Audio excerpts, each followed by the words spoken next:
foi ver quebrar uma empresa que recebeu 6 milhões de dólares de investimento? Foi massa. Foi bem divertido. Não, brincando. É desafiador, assim, você... Obviamente, quando a gente fala 6 milhões de dólares, é uma quantia grande, principalmente nesses tempos de Isso em câmbio de que hoje. ano, né, pra gente Em registrar? 2000, a gente recebeu investimento em 2011, mas a empresa começou em 2008, 2007, 2008, e aí passou por todas aquelas etapas, né? Investimento de semente, etc. e tal. A Playlore começou como uma empresa de outsourcing, então logo, rapidamente, ela se tornou positiva, tinha fluxo caixa positivo. Depois que a gente se virou, uma empresa de desenvolvimento de jogos mesmo, começou a deixar o outsourcing mais de lado, foi quando a gente realmente conseguiu se capacitar para receber o investimento. Então, em 2011, a gente recebeu o investimento de um fundo daqui de São Paulo. E aí foi quando a gente começou a fazer os nossos projetos. É bem chato, porque você faz parte da construção de algo que é muito grande. A gente chegou a ter 40 funcionários, a gente tinha estúdio de motion capture, 2 estúdios, uma estrutura bem grande, bem funcional, né? E você vê o fim de tudo e você tem que estar lá para fechar a porta e apagar a luz. É bem chato, mas é um dos maiores aprendizados assim na minha vida. Até hoje, assim, é algo que eu vou carregar para sempre, para qualquer experiência de trabalho ou, quem sabe, de empreendedorismo no futuro. Como foi fechar um estúdio que faturou 20 milhões de dólares em um ano? Poucas palavras para a gente começar. Foi uma merda. É uma coisa que eu acho que você não espera muito, não, né? Uma empresa que conseguiu alcançar um sucesso significativo, talvez um dos jogos de maior sucesso já feitos aqui no Brasil, pelo menos em termos de faturamento, foi bastante significativo. Você, por uma flutuação natural de desenvolvimento, você ser sujeito a ter que parar uma operação inteira, demitir da noite para o dia quase 50 pessoas. Não é muito divertido, né? Você Mas incluído, né? eu incluso, exatamente. Há muitas lições a serem tiradas disso, né? Eu aprendi muito nesse processo e olhando depois os erros que a gente fez e o que aconteceu, você consegue identificar os pontos onde a coisa começou a ir para uma direção que não devia e, obviamente, evitar fazer os mesmos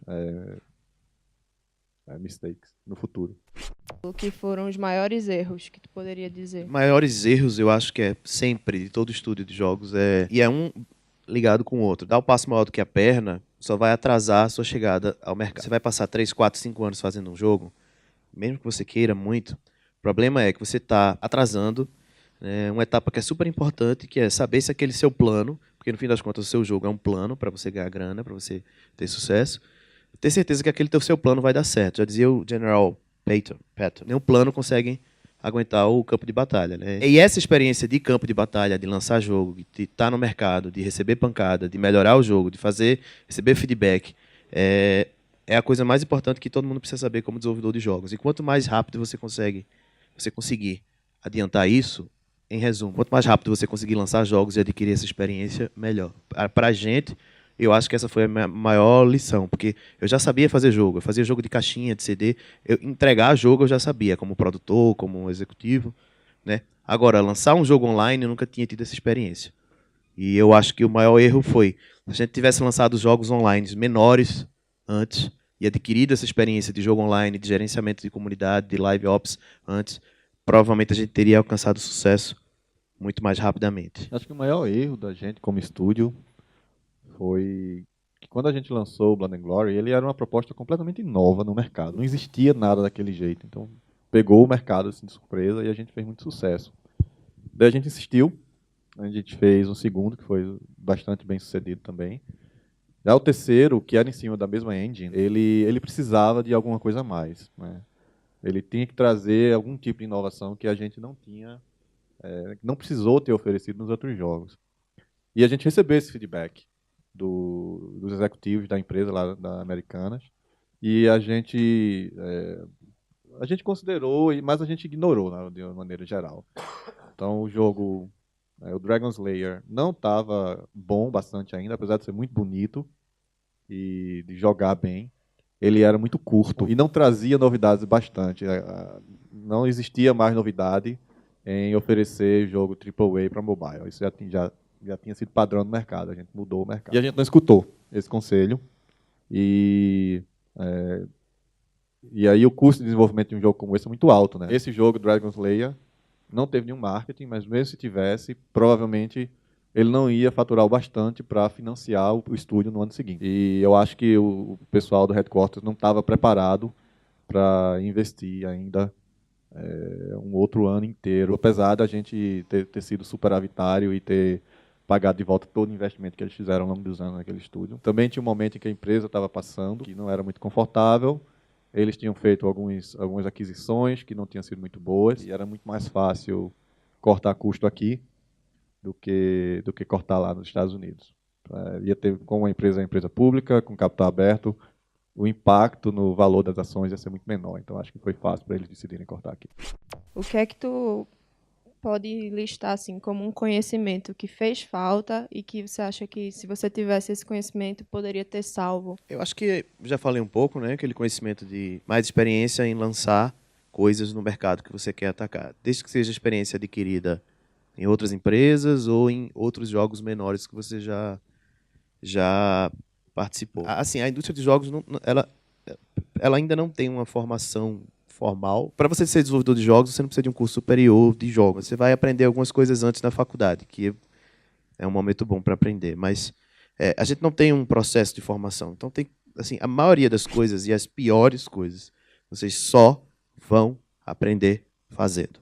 É por isso que tem tanta Game Jam. Realmente, a Game Jam é um simulacro, né, do ambiente de desenvolvimento de jogos. Aquilo que você vê lá, aquele desespero que você vê o povo para terminar um jogo em 48 horas, eu vejo todo ano na empresa que eu trabalho para terminar os demos da E3, por exemplo.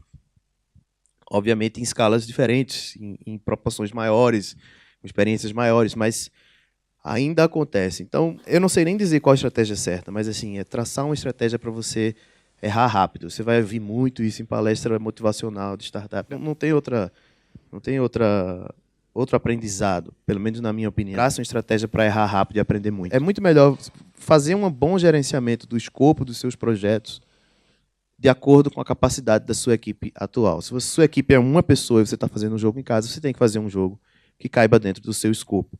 É muito melhor você reduzir o escopo do seu jogo, fazer um jogo menor, menos complexo, ao qual você vai conseguir reservar mais tempo para polir aquela experiência. É muito melhor um jogo que tenha 5 minutos, que seja super polido e super divertido e super legal, do que, vou fazer um novo GTA que vai ter 30 horas de jogo e parece um bocado de coisa da Asset Store que o cara jogou junto e lançou na Steam.